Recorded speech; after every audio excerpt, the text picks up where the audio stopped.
الحمد لله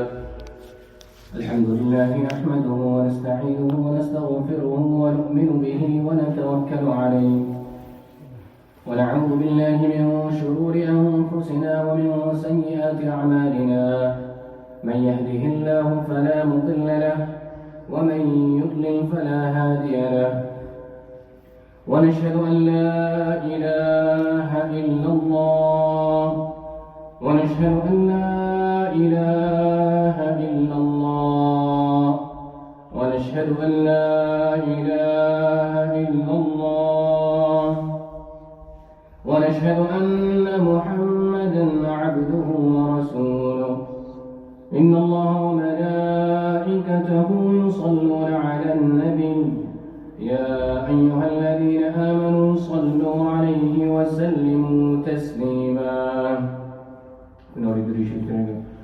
اللهم صل على محمد وعلى آل محمد كما صليت على إبراهيم وعلى آل إبراهيم إنك حميد مجيد اللهم بارك على محمد وعلى آل محمد كما باركت على إبراهيم وعلى آل إبراهيم إنك حميد مجيد قال الله تعالى في القرآن المجيد والفرقان الحميد بعد أعوذ بالله من الشيطان الرجيم بسم الله الرحمن الرحيم يا أيها الذين آمنوا اجتنبوا كثيرا من الظن إن بعد الظن إثم ولا تجسسوا ولا يغتب بعضكم بعضا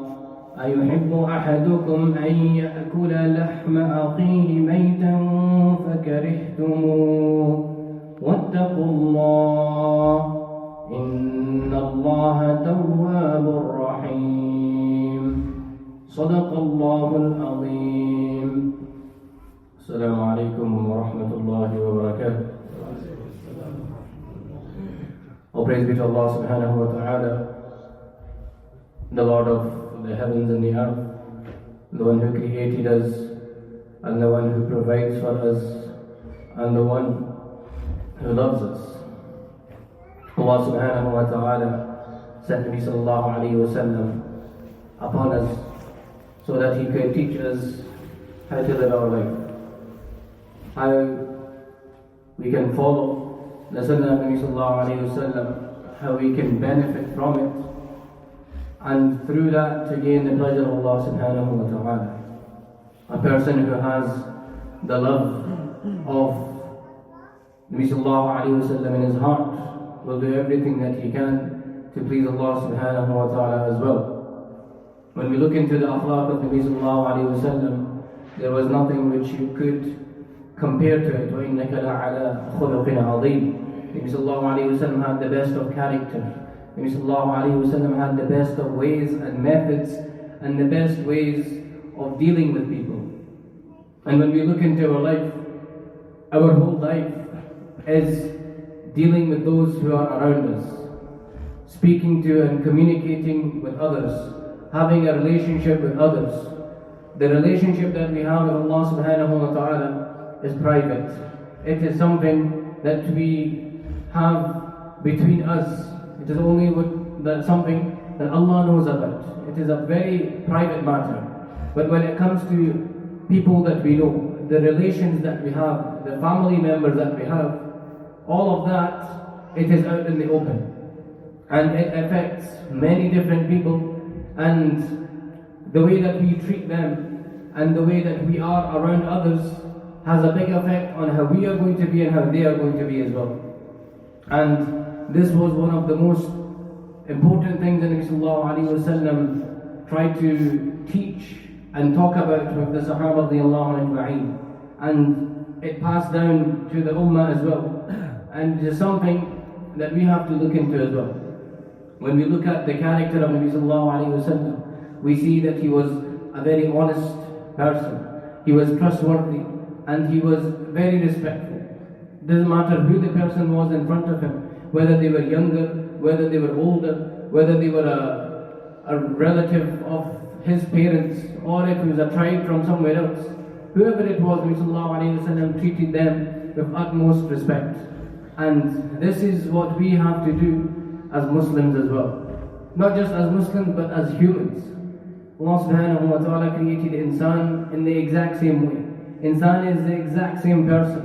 The only thing which makes a person better than the other, in akramakum inna Allahi atqakum. That the only thing which can make a person better than the other is within respect of his taqwa. That if his taqwa is higher than another person, this is the only thing which Allah subhanahu wa ta'ala will differentiate between one and the other. The choice of today's topic is Al-Gheebah, backbiting. And it is something which we have to understand the severity of it and how harmful it can be and what it is as well. A sahabi, he came to Nabi sallallahu alayhi wa sallam and he asked, Mal Gheebah, what is Gheebah? And Nabi sallallahu alayhi wa sallam said that it is that thing which you say about your brother, and if he was to hear it, he would dislike it. And then the Sahabi said, but what if this quality is within him? And Nabi sallallahu alayhi wa sallam said, this is exactly what Gheebah is. This is Gheebah. That no matter if he is in front of you or if he is not there, the fact that you are speaking about it in front of him, this is, or if you're not speaking about it, if it's just something that he disliked, this is what is Gheebah. And if the quality is not even there within him, then it is buhtan, then it is slander. It is something which you are lying about when he does not have this quality within him.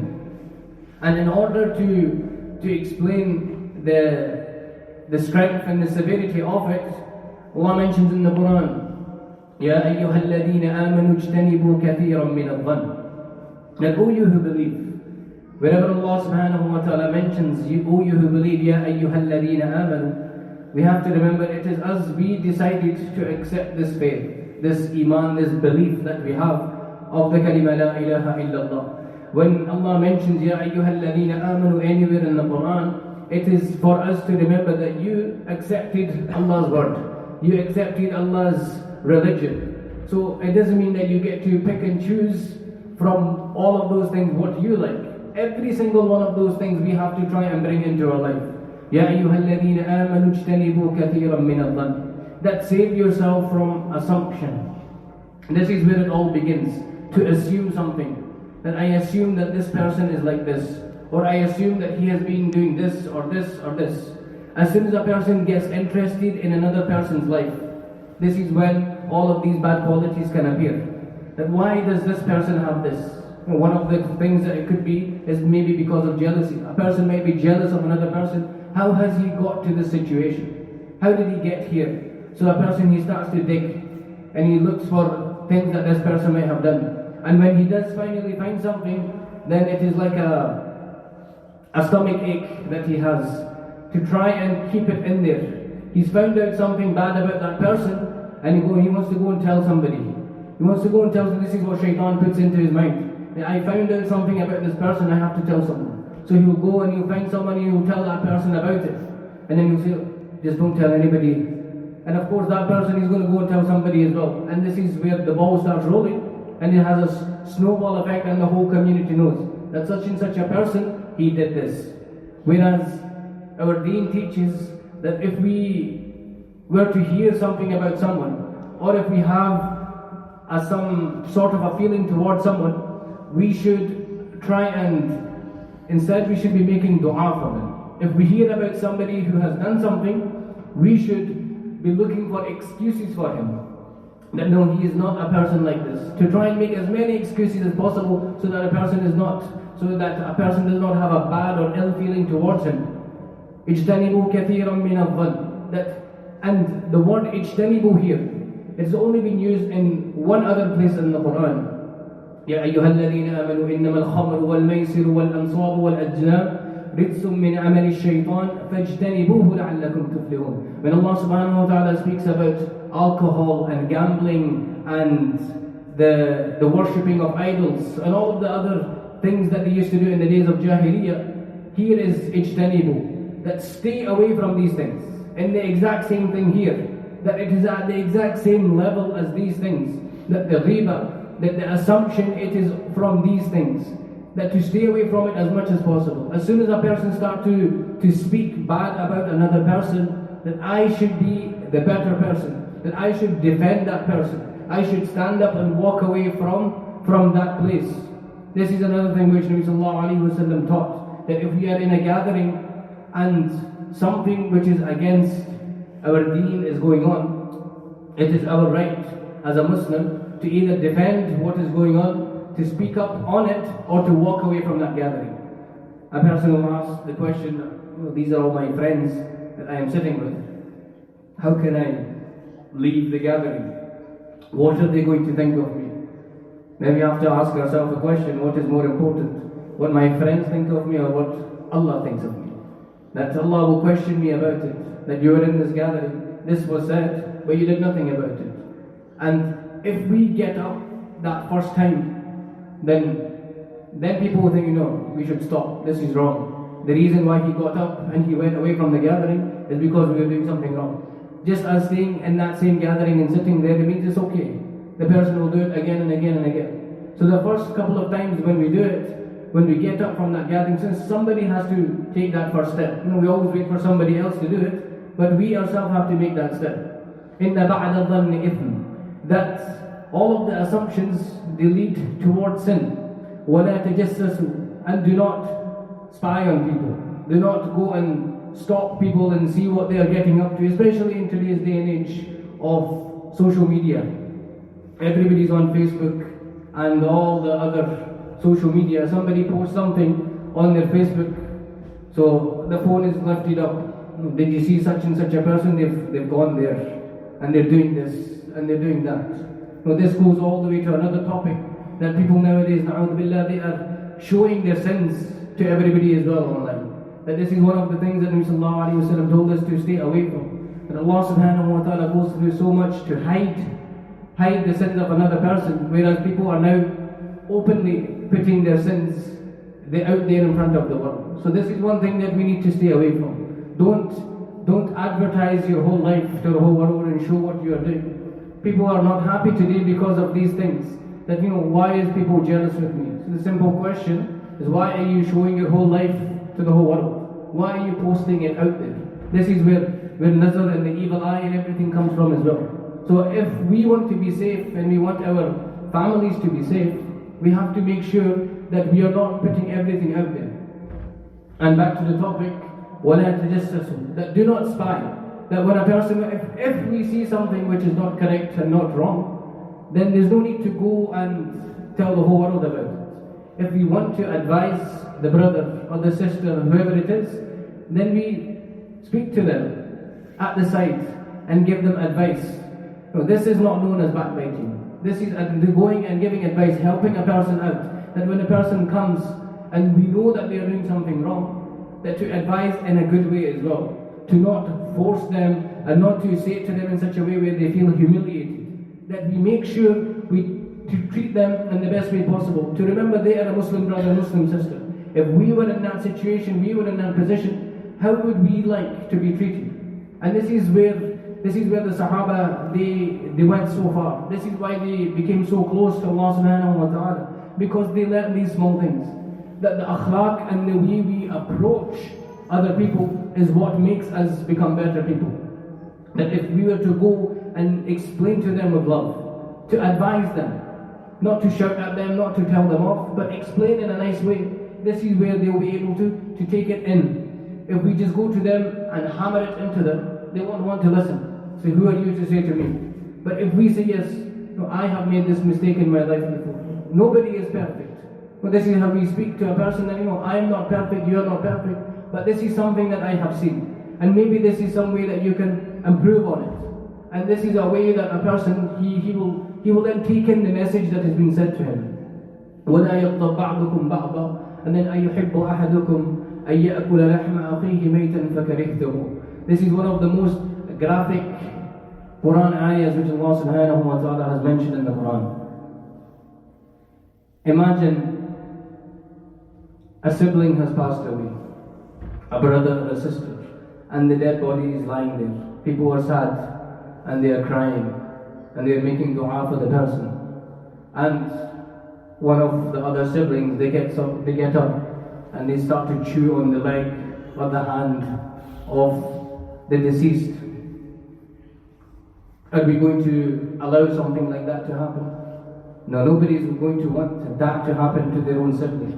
This is Allah subhanahu wa ta'ala has described it in the Quran. That when a person backbites, when a person speaks about somebody in a way that he would not like, this is exactly what he is doing. That his dead brother or his dead sister, he is eating from their body. And Allah subhanahu wa ta'ala asked that question, أَيُحِبُّ أَحَدُكُمْ? Would you love to do that? And then Allah answers the question as well, فَكَرِهْتُمُ? No, he would not. He would dislike to do it. And after that Allah says, وَاتَّقُوا اللَّهِ. Fear Allah subhanahu wa ta'ala. But Allah subhanahu wa ta'ala knows exactly what we do. Allah knows what we say, who we say it to, why we say it as well, what is our intention behind saying it. So this is a very scary sin, that it has become so normal. It has become so normal that people don't even realize that they are doing it anymore. So we have to take a step back and think, what am I doing? What am I saying? Am I saying something that is going to benefit the people? Am I saying something which is going to harm that person? So it is very, very important that we think about what we say. Nabi sallallahu alayhi wa sallam mentioned that when he was taken through Jahannam, when he got to see the people of Jahannam, from amongst them there was those people who had been given copper nails, and they were scratching their faces and scratching their chests. And the reason why? These were the ones who would go and backbite about people. And Nabi sallallahu alayhi wa sallam, he asked a question to the Sahaba, and he said that who is the one who is poor, who doesn't have anything? And Nabi sallallahu alayhi wa sallam, the Sahaba, they said that the one who doesn't have anything, he doesn't have any food to eat, he doesn't have anything to provide his family with. Nabi sallallahu alayhi wa sallam said, no, the one that is poor, the one who has nothing, is the one that on the day of Qiyamah, he will have all of his salah, he will have all of his zakah, his sawm, all of the good deeds that he did. But there will be people coming to him and taking from him because of the backbiting that he used to do, because of the slandering that he used to do, because he used to say such and such about a person. And he will get to such a stage where there will be nothing left. He will have nothing left, no good deeds, and then he will start to take their sins. And just because of this one amal, that's something which is so minute, some people think. That is nothing, I'm just talking about somebody. No. He has that quality with him in any way. But if it doesn't benefit us in any way, what is the point of speaking about it? And this is where Nabi sallallahu alayhi wa sallam explains and taught that to keep our tongues busy with the dhikr of Allah subhanahu wa ta'ala. To think, why am I saying what I am saying? What is the reason behind it? And if we have spoken ill of somebody, and we all have, we are insan, we make mistakes, what do we have to do about it? We have to go to them and ask for forgiveness. Because Allah subhanahu wa ta'ala will forgive very easily. Inna Allaha tawwabur rahim. Allah is most forgiving. Allah is most merciful. But insan is not the same. So we go to the person and we ask for forgiveness. It's either we go to them now and we let go of the pride that we have and we ask for forgiveness, or on the day of judgment it will be our deeds which are taken away. Hazrat Hassan Basri rahmahullah, he mentions that there was once a person who was backbiting about him. So he found out that this person was backbiting. So he called his assistant, and he made a little food package for him, and he sent it to him along with a letter. So the package, it reached the man, and he said, "This is a gift for you from Hassan Basri rahimahullah." And in it was some nice treats for him. And in the letter, I know that I have heard that you have been speaking about me, and because of I want to repay you for all the good deeds that you are giving me, through this package of yours.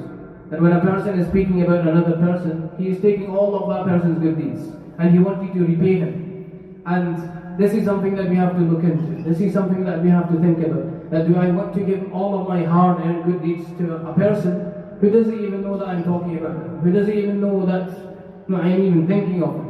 If we want to think about somebody, then we should make dua for them. Make dua for them. A person, if we have some kind of an ill feeling towards them, make dua for that person. This is the way that we can fight our nafs and we can fight shaitan to help us become better. Allah subhanahu wa ta'ala give us the understanding of these things. Allah subhanahu wa ta'ala give us all the ability to bring the akhlaq of Nabi sallallahu alayhi wa sallam into our lives. Ameen wa akhiru da'wana alhamdulillahi rabbil alamin.